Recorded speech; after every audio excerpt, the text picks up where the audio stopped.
अस्सलाम वालेकुम। ये थाना शफीकाबाद की हवालात का मंज़र आपके सामने है।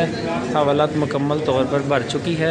ये तमाम वो लोग हैं जो बग़ैर लाइसेंस के और कम उम्री में ड्राइविंग कर रहे थे। हमारी इन तमाम के वालिदैन से अपील है और मज़ीद जो बाकी हैं कि इन बच्चों को ना कोई मोटरसाइकिल दी जाए, ना इनको कोई गाड़ी दी जाए जब तक ये लाइसेंस हासिल नहीं कर लेते।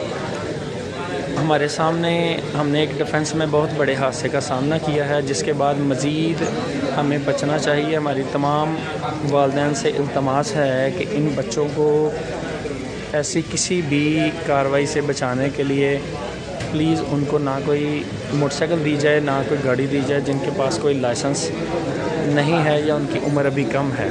तो इन तमाम पे इस्तग़ासा दायर हो चुका है, लिहाजा ख़ुद को भी परेशानी से बचाएं और अपने बच्चों को के मुस्तक़बिल को बेहतर बनाने के लिए किसी भी कानूनी कार्रवाई से बचने के